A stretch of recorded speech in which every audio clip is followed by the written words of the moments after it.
पलट लिया कागज।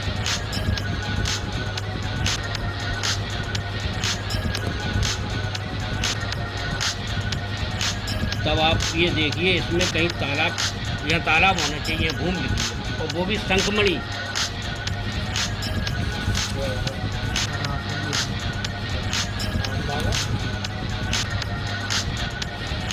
सिविल का है ये।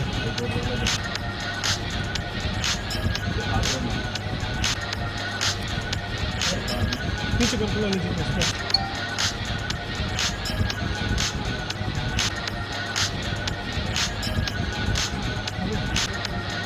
चाचा जी जो कार्यक्रम हुआ है, जो मामला हुआ, क्या पूरा मामला हुआ?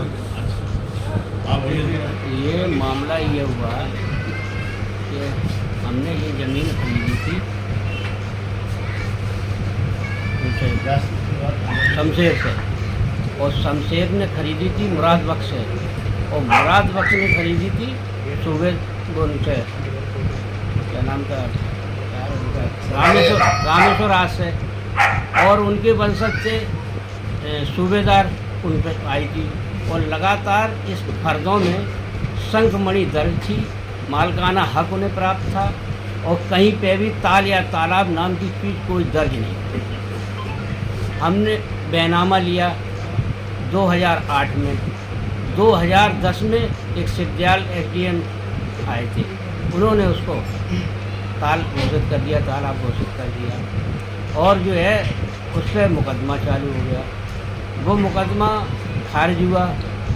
हम जो है हाई कोर्ट गए, डायरेक्शन आया, डायरेक्शन एडीएम साहब के यहाँ चला। उसके बाद उन्होंने कोई डेट नहीं खोली, उसमें उन्होंने रिपीट कर दिया हाई कोर्ट के लिए। उन्होंने ये नहीं कहा इसमें तुम्हें इतना समय दिया गया, एक दिन 30 दिन तो मिनिमम होता ही है अपील के लिए। उसमें उन्होंने कोई समय, और ना मेरे पास कोई नोटिस आया, न कोई सूचना दी गई, और हमारा परिवार उसमें रह रहा था, उसको बुरी तरह से जो है खदेड़ा गया। वहाँ से सामान आमान सब भस्म कर दिया गया उसी में, यानी, और मोहल्ले के घरों की कुंडियाँ लगा दी गई। हम लोगों को इतनी भी मोहलत नहीं दी कि हम अपने कागज़ भी दिखा सकें। अब आपकी क्या कार्रवाई रहेगी आगे की? आगे कार्रवाई क्या रहेगी? हमारा सब बर्बाद हो गया। कोई एक्शन लेंगे कोर्ट द्वारा? ये तो बात की चीज़ है, देखते हैं। भूल जाइए, ये मेरे जो में ये मेरा मकान था, आवासीय मकान था, जिस पे हम रहते थे और मेरी बहन रहती थी। और यह ज़मीन हमने जो है प्रत्येक कई लोगों से बेनामे से ख़रीदी है। कहीं हमने 1 इंच भी ज़मीन नहीं घेरी है। इस ज़मीन की पूरी तरह संक्रमणी थी। एक एसडीएम साहब आए थे शिवदयाल जी, उनने हमारी भूमि को असंक्रमणी कर दिया, जबकि ज़मीन संक्रमणी है। यह ज़मीन पहले तुलजाराम की थी, तुलजाराम के बाद उनके बेटे सूबेदार के पास आई, सूबेदार के पास से जो है ये आई है राम दुलारे के पास, राम दुलारे के पास आई है, और कई लोगों के पास। उसके बाद भी, उसके बावजूद भी यह तहसील में से हमसे खारिज हुई।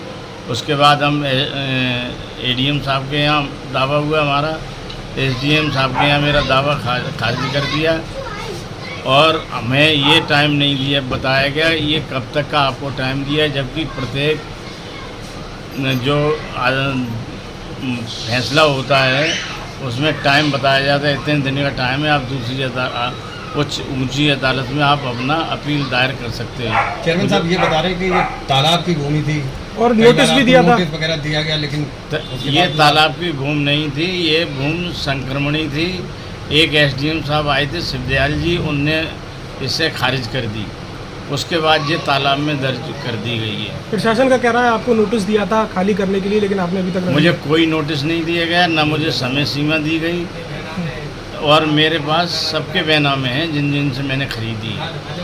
चेयरमैन साहब एक सवाल है आपसे, इस समय चूँकि करेल सीट खाली हो चुकी है, उपचुनाव होना जल्दी, और आप समाजवादी पार्टी के चेयरमैन भी और उनके मुखिया से काफ़ी करीबी है आपकी, तो क्या लगता है ये कहीं राजनीतिक द्वेष की वजह से तो नहीं कार्रवाई? 100%